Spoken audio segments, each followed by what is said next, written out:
we got to see the 20th pitcher all time, Mr. Clayton Kershaw, hit the 3,000 Ks mark. Yeah. He is the 20th all time, the third active player to do so. Of course, Justin Verlander and Max Scherzer both are in the 3,000 club.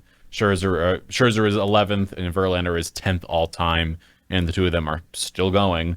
There's a chance that Verlander could catch Walter Johnson in 9th place. Right. And even get even higher than that if it keeps on going this season. Kershaw is, without question, one of the greats.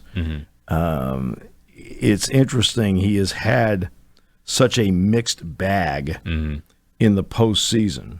And I keep bringing up postseason because, no matter who it happens to be, for this particular reason, at this point, the best lineups are out there every single time. The best pitching staffs are out there every single time. Can you be better than they are? So, 2018 World Series, the Red Sox are playing the Dodgers.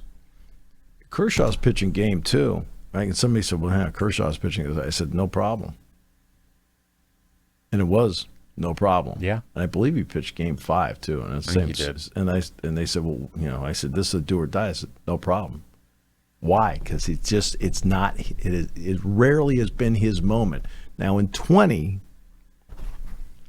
and everything in 20 is just completely different. I mean, it's completely different, but he was outstanding. Found his groove.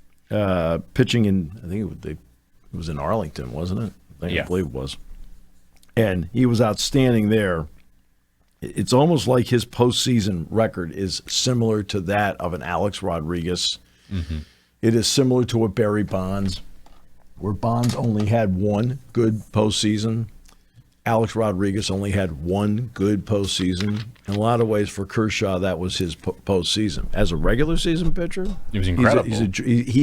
He is and continues to be a joy to watch. Yeah, and it was literally just the getting over the hump of the postseason stuff. He did that in 20, and now he and look, he's 3,000. he's fought through injuries like everybody else. I mean,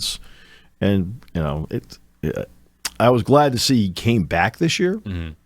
I wasn't sure if he would, but I'm glad to see he did come back this year, which is great. And he's truly one of the best ever.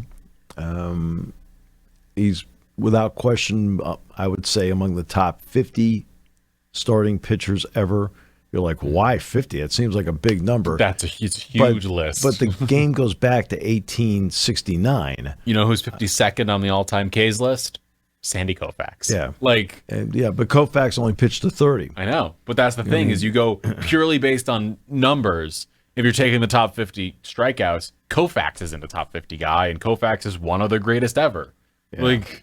This is... No, so now, we're getting to the point now where people would say, well, is Ohtani the best ever? It's like, to me, you can't do this stuff anymore. Like, we did that list yesterday with the NBA, but you really can't do it. No. I mean, it's hard to cross eras. Well, the players of this era, the players of this era are what?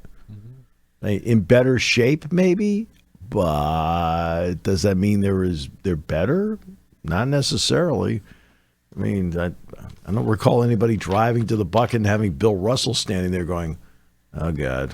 Every era is different. Every player is different. Like, I've seen people say... I've seen a lot in recent, weeks. I don't know why I ended up on this side of the discourse of seeing it, but I've seen a lot of people say Mariano Rivera wasn't that good. He wasn't a good closer. That's crazy. That's then insane. You try and stand up there. That's you insane. know he's throwing a cutter. You know it's coming. That's insane. Hit it. No. You look. And I see things like that, and I'm like, why are we having this discussion? You have people who initiate discussions. I'm going to assume this is a social media discussion. It was right. Yeah. Okay. So okay. No offense, but not normally a Mensa convention.